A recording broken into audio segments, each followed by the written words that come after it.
warahmatullahi wabarakatuh. Salam Ramadan, salam menyambut bulan yang penuh barakah di mana semua umat Islam berpuasa dan melakukan ibadah seperti biasa, cuma kali ni tarawih kita masing-masing kat rumah. Okey, macam mana korang lakukan tarawih ke tak? Jangan lupa lakukan tarawih boleh dilakukan di rumah. Okey, ajaklah keluarga, benda ni merapatkan lagi silaturahim antara keluarga. Okey. Rasanya tempoh PKP kita pun dah dilanjutkan. Okey, anda jangan keluar kat rumah, duduk di dalam rumah kalau boleh. Banyakkan melakukan amalan di dalam rumah seperti mengaji, ataupun banyakkan solat-solat sunat, ataupun memperbaiki bacaan kita. Okey, hari ini kembali lagi bersama Nani dalam Broadzone. Kita akan membicarakan satu topik yang bukanlah sangat hangat. Dia macam semua orang kena tahu topik. Okay. Topik dia, kenapa bank susah meluluskan loan perumahan anda. Okay. Walaupun kita gaji 3,000, 4,000, kadang-kadang kita mudah lulus. Tapi kalau gaji kadang-kadang 7,000, 10,000, 9,000 susah. Okay. Lagi-lagi bagi peniaga.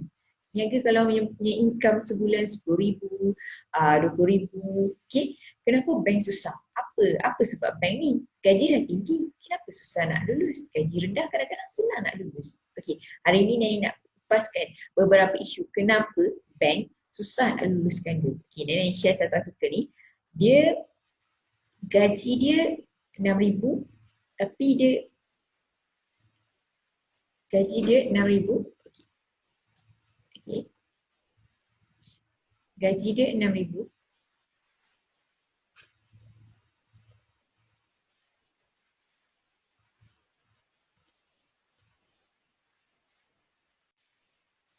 Okey, gaji dia 6,000.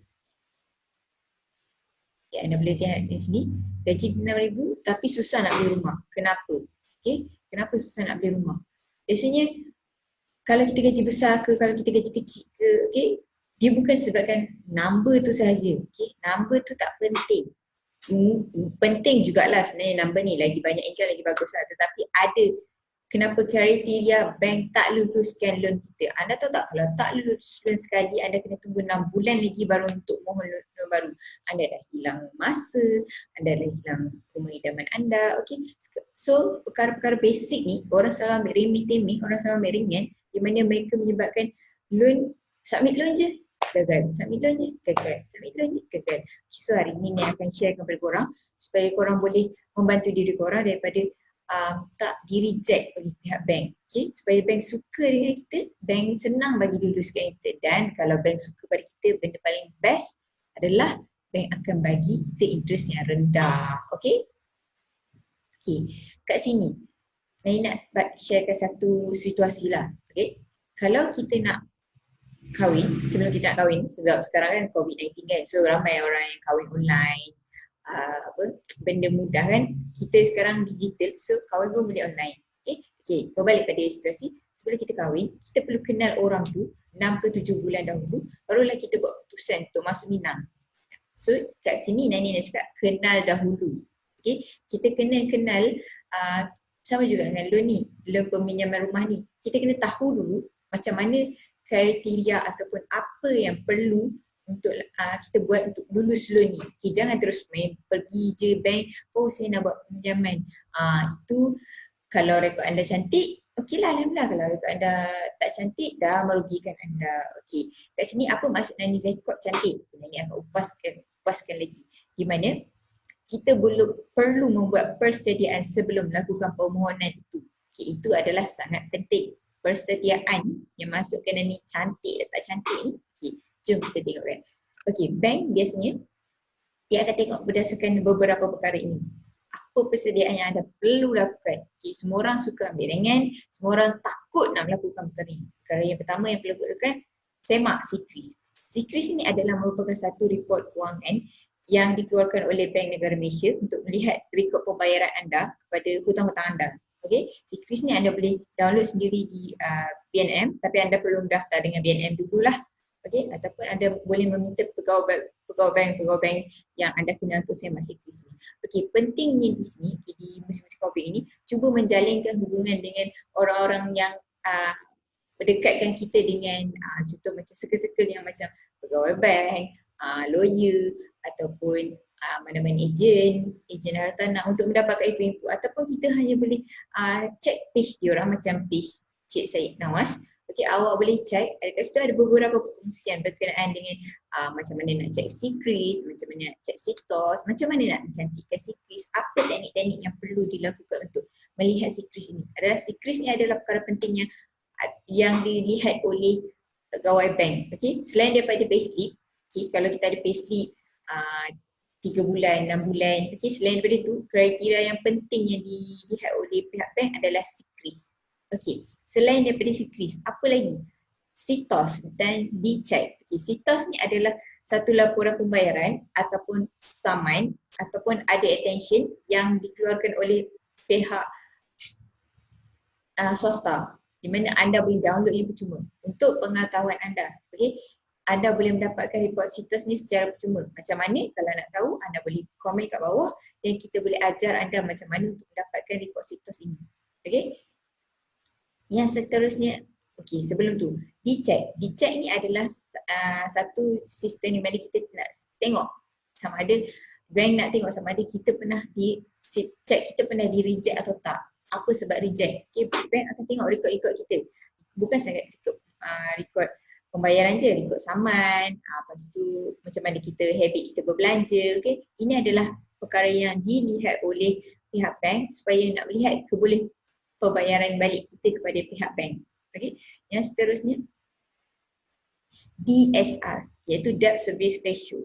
Iaitu DSR ni adalah kemampuan kita untuk membuat hutang. Kalau kita gaji 3,000, berapa kemampuan kita. Kebiasaannya debt service ratio ni, peratusan ini adalah berbeza-beza mengikut pihak bank, dan juga dia berbeza mengikut tangga gaji. Ada setengah bank ikut tangga gaji, kalau gaji rendah debt service ratio dia macam ni, kalau gaji tinggi debt service ratio dia macam ni. Okay, so kita kena kenal juga DSR bank tu macam mana. Okay, selain daripada tu DSR ni juga kalau kita nak ambil secara general lah, okay, DSR ni boleh diambil 70% daripada pendapatan kita.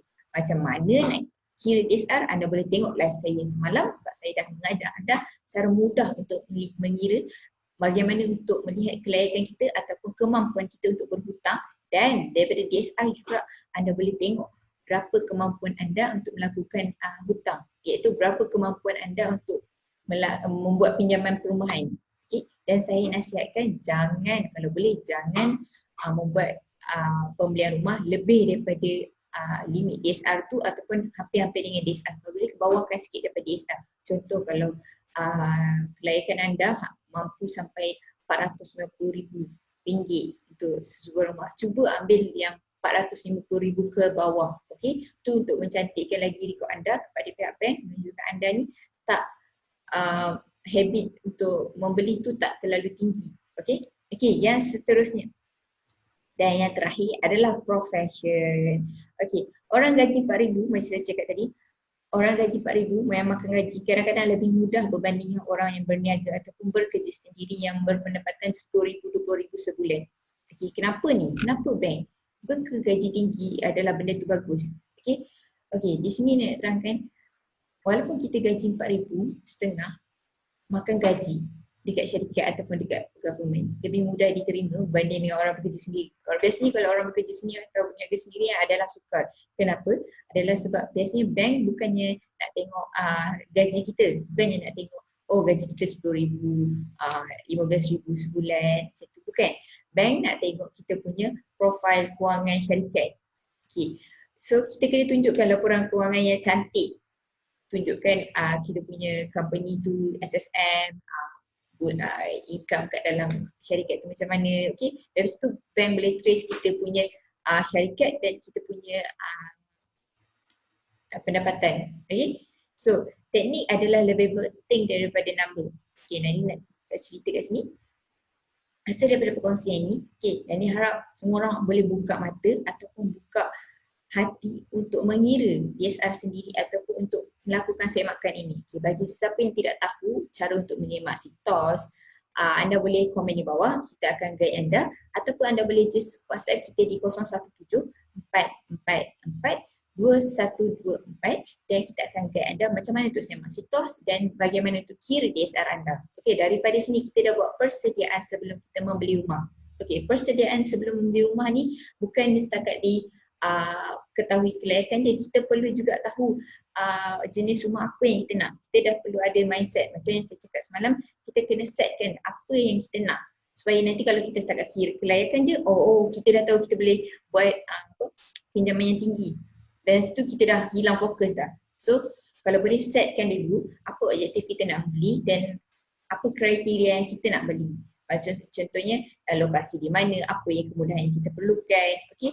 Dan selepas kita membuat pengiraan ataupun persediaan buat pinjaman ini, kita perlu merujuk kepada orang-orang yang berhampiran ataupun orang-orang yang berpengetahuan berkenaan dengan hartanah ni seperti pihak bank, ejen ataupun pihak lawyer untuk menyemak lagi semula kita punya rekod ni supaya sebelum kita submit tu kita ada orang semak.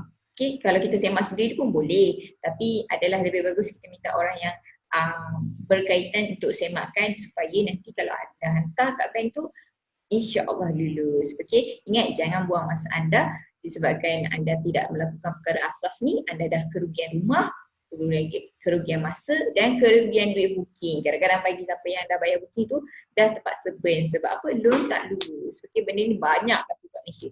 So, kalau anda nak kami guide macam mana untuk semak sitos anda boleh komen ataupun anda boleh WhatsApp saya di 017-444-2124 dan insya-Allah kami akan bantu anda. Okey, jangan lupa saksikan perkongsian kami pada setiap hari pada pukul 3 petang dan juga 10 malam. Okey, selamat berbuka puasa pada siapa yang berpuasa. Jangan tak puasa pula. Okay, selamat berbuka puasa pada semua umat Islam di Malaysia dan di luar negara ataupun di mana anda berada. Okey, banyak lakukan ibadah di bulan-bulan penuh rahmah ini dan jangan lupa sentiasa membuat persediaan di dalam diri untuk membeli rumah supaya ia menjaminkan keluarga anda dan keluarga masa hadapan anda dan tidak perlu lagi menyewa, anda perlu membayar sewa tapi anda tak memiliki rumah itu. Okay. Itu sahaja perkongsian saya pada hari ini. Assalamualaikum.